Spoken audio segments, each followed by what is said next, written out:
YouTube, what up? It's your boy Icy Cuts. Welcome back to the channel. Today I got a fire tutorial for y'all. I'm going to be doing a mid-burst fade with the freestyle design, so let's get right into it. Starting off with the number 2 guard, lever open, we're doing two things here. One, we are debulking to give us a nice foundation to punch that design in. And two, the second thing we're doing is we're setting the highest point in our fade. Now I know a lot of people say debulk with the number 3 or number 4, but I just found it's easier for me to fade into a number 2 and blend it in with the top using clip over comb. Now I do want to go ahead and address the tattoo on my arm with the triangle and the eye. That was something I got when I was in high school. I do regret it, guys. I can give y'all a full breakdown of all my tattoos. If y'all want that video, let me know and drop it in the comments.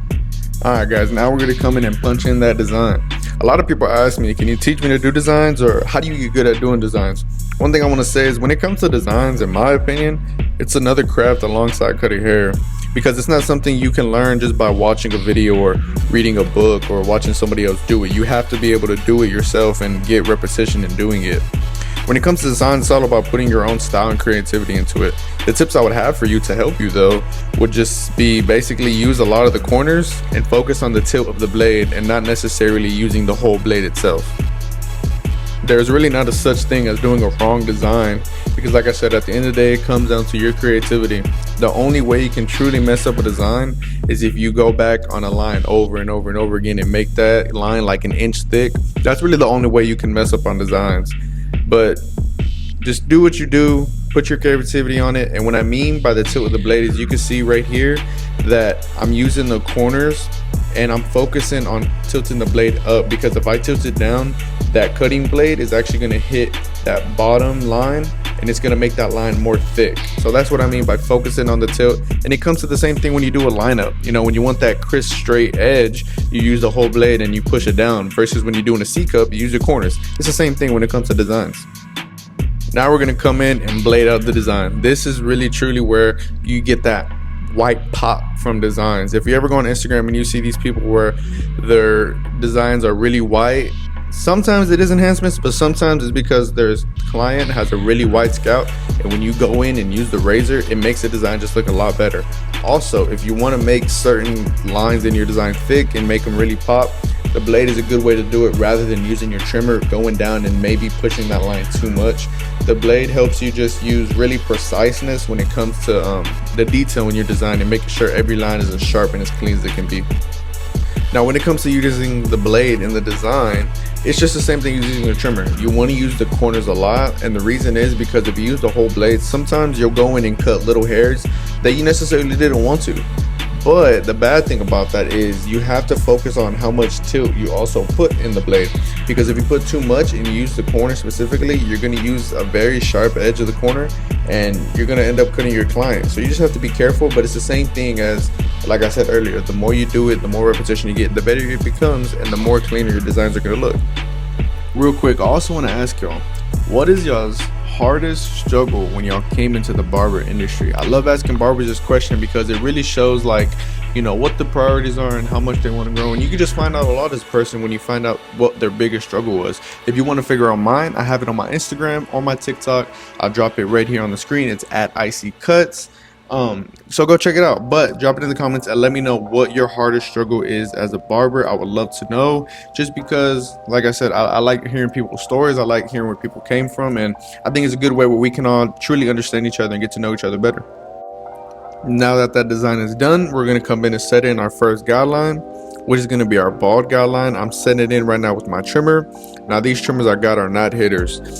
They're really not sharp at all, but I think that's perfect, because when you set in your first bald guideline, you don't want to use sharp trimmers. I think that's where a lot of beginner barbers mess up, is they'll go in and they'll set in their bald guideline with a really sharp trimmer, and at the end of the fade you can see that faint bald line, and it's hard to take that out when you set it in with something really sharp like some hitters, right? But there is a good alternative you can use if you are a beginner, which I recommend doing, which would be your clipper lever closed.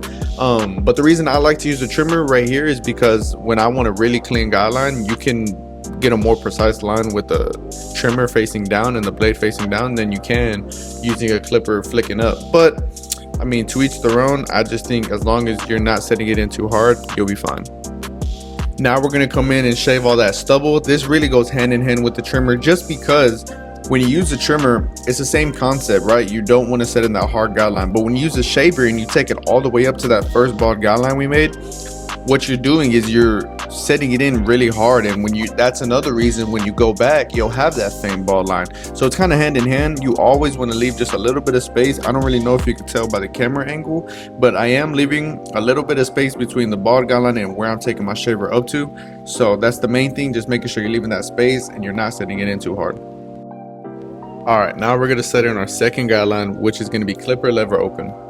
We're going to go up about 1/2 inch. You want this guide to be as thick as possible because that's what's going to give you the best transition from bald to dark. If you make this guide really clean, your whole fade is going to be clean. From lever open, we can start fading that guide in, starting at the top of the guide, and as we start working our way down, we close the lever 1 notch at a time. Also, another thing to focus on is using the corners really to get that good detail, and don't worry so much about what notch should be where and all that. Focus more on just going notch by notch, but really using the corners, so that way if you do close it too much, you're really not taking off much hair.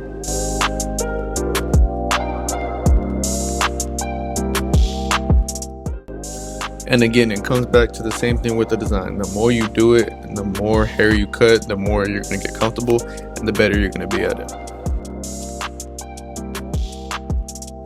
Alright, now we're going to come in with the 1 guard lever open, going up about again another 1/2 inch, focusing on using the corners. When it comes to burst fades, you really want to focus on using the corners just because it's not necessarily more of a straight line. You do have that circular curve, and that's a big thing when it comes to the burst fade, is making sure you keep that curve when you're doing your fade. So it's the same concept. Go up about 1/4 inch, use the corners, then you're going to close it and soften up that line, so then we can come back with the 1/2 guard.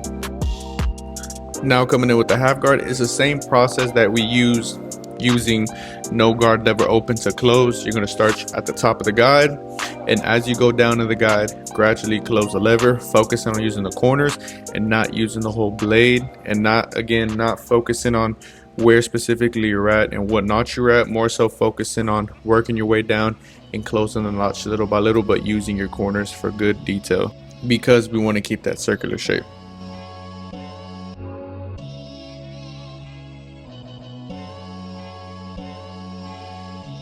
Now here in a minute, you're going to see me switch clippers with the 1/2 guard. The reason for this is because those clippers just aren't as sharp as the ones I'm about to pull up right now. So that's the reason I'm switching clippers, is because I want more of a sharper clipper, more zero gap clipper, so I can detail just a little bit more.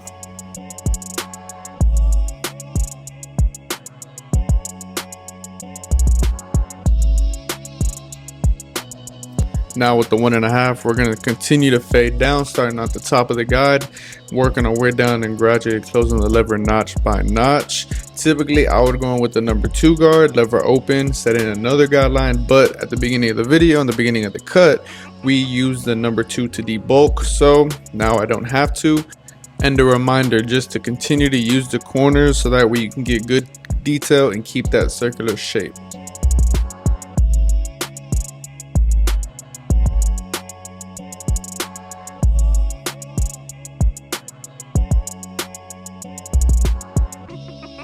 And now we're going to come in and do some clipper over comb. I got the number 2 guard on there, and I'm going to be blending it into the top, following right against that comb. The reason I'm using the number 2 is because that's what I set the highest point in my fade to be. So that's going to make it the easiest and the most seamless to blend it in and make it all come together really good.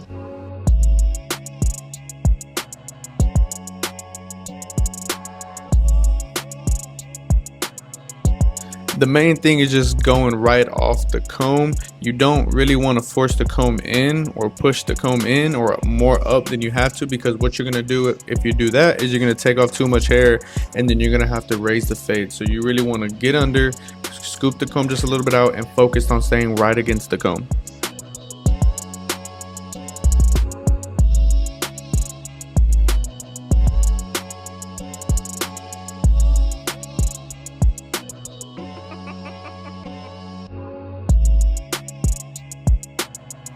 Alright, now we're going to come in with some blending shears over comb, and all this is going to do is take away some of that extra weight that's on the top that the clipper really couldn't get to.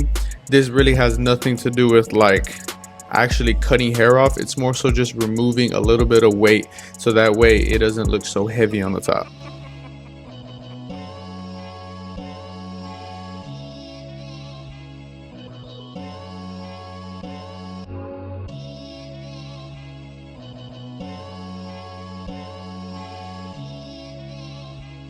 Now we're gonna come in with some actual shears and just focus on getting those last little bits of hair at the top that are just sitting there and hanging over.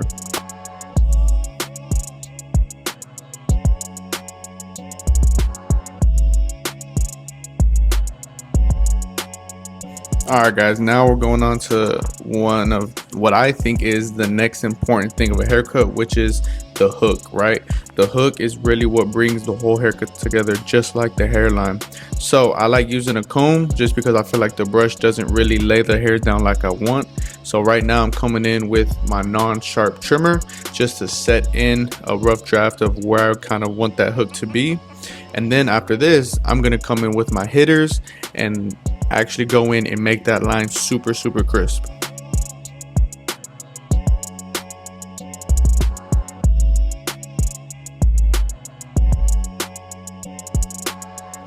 Now here are the hitters. Like I said, focus on using the corners and making that line super sharp.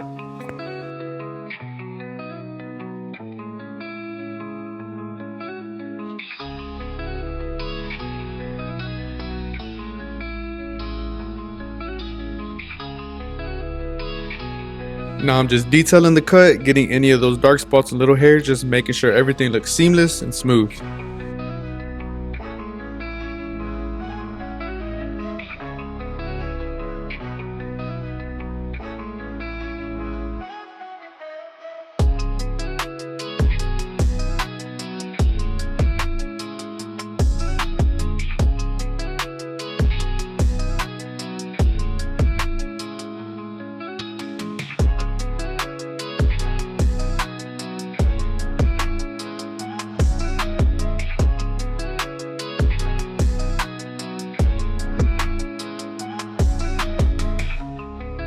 Alright, now we're on the back of the burst fade and we're gonna do the V. The big thing I focus on is not taking it too high, because the moment you take it too high and you start taking that line more up and up, it's gonna take away the whole blend that you made. So focusing on keeping that V as low as possible is gonna give you the best, nice and detailed look.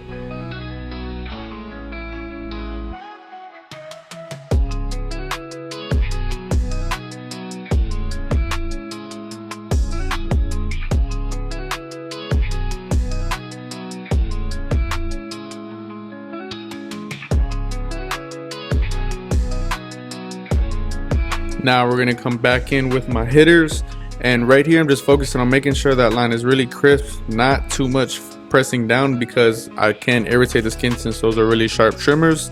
Also coming in with the shaver and just getting all that bald to make sure it looks as good as possible.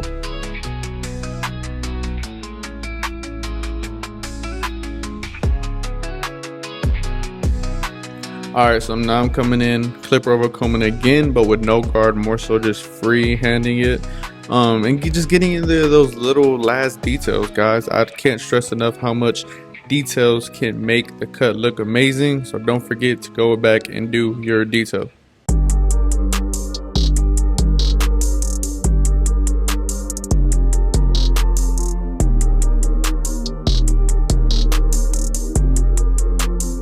Again, just coming in here and detail everything, making sure everything is as top quality and making sure all the lines are crisp and all the lines are out, and just making sure everything is as good as it can be. Also, man, if you're enjoying the video, don't forget to hit that like button, hit that subscribe button, turn on that notification bell, because I'm going to be dropping videos every week, man, and just trying to bring you as much game as I possibly can. So I'm going to time lapse the other side. All you're going to do is follow the same exact steps as I just showed you.